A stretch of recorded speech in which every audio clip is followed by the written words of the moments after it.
It's just neat explaining to people the terrific stuff that happened in Western New York, because people don't know. They don't know that the museum is here, and they don't know that all this happened here. So that's kind of the mission of those of us at the Niagara Aerospace Museum, is to get the word out that there's so much to be proud of in the Buffalo area, and this is a huge part of our history. Okay, we're just to the left of the museum entrance to our Bell helicopter display. We have here 3 Bell 47s, which were the first commercially certified helicopters in the United States. Bell Helicopter started out in Buffalo. It was part of Bell Aerosystems, moved to Fort Worth, where they're headquartered now. That's where all the helicopters are made. But when we had the CEO of Bell Helicopter in here, 8 or 10 years ago, he was amazed at our collection of Bell 47s. He said it was much better than what they have there at the headquarters of the place. So I'm going to walk over here first and show you probably the prize of our helicopter collection. This is an executive Bell 47, and this was Larry Bell's personal helicopter. Of course, you can see right here on the side, Yep. LDB, Lawrence Dale Bell. He was the founder and president of Bell Aerosystems, and this was his personal helicopter. How did you guys acquire this? That is a great question, and you've got to talk to one of the people who knows more about the helicopters than me. Okay, but I mean, There are people who can tell you. Yeah.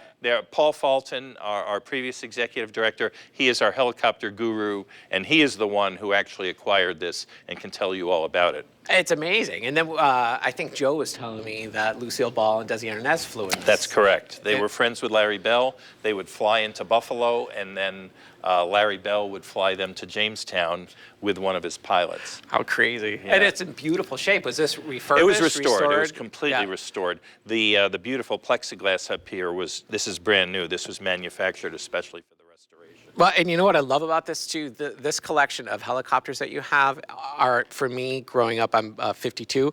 So these are the quintessential industry, movie industry, television industry, helicopters, probably because of the view. So you get this beautiful bubble so we can see everyone. But this style is just a quintessential. The Bell 47 is a classic. In fact, just last night I was watching the movie Ford versus Ferrari. Okay. And during the final sequence of the movie is the 24-hour race at Le Mans, where Henry Ford has 3 cars competing. And halfway through the race, because of course it's 24 hours long, Ford decides to leave and go eat dinner, and he flies off in a Bell 47. You can see it. One of these helicopters, you can see it in Ford versus Ferrari. Yeah, it's just funny. And I'm sure you do that. You must, as, because I mean, this is your livelihood to a degree, and it's been your passion, but your knowledge is so deep. I'm sure this media references culturally are everywhere for you. Whenever you watch an older movie, you just know exactly what model you're looking at, why they're utilizing it. Sure, depending on the airframe in the movie, of course. So now, how long have you guys had this?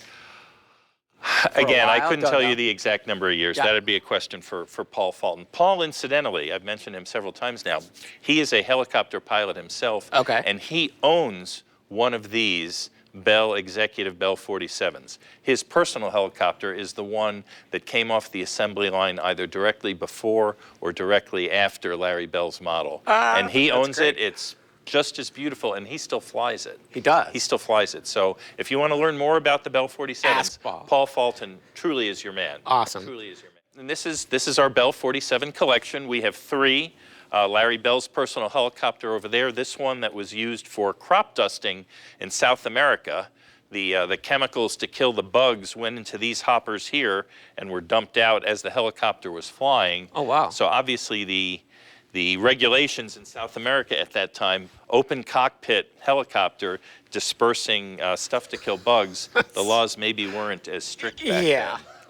And over here, we have a very old Bell 47. This is actually the 5th one ever made, the 5th Bell 47 to roll off the assembly line. Wow. And the 2nd oldest in existence. The only one that's older is actually in the Smithsonian. Really? Yes, so this is a remarkable, remarkable artifact.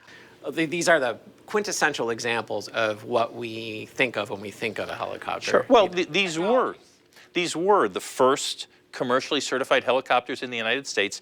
It's called the Bell 47 because it was first certified in 1947, and Bell was manufacturing these helicopters until 1974. Wow. So obviously,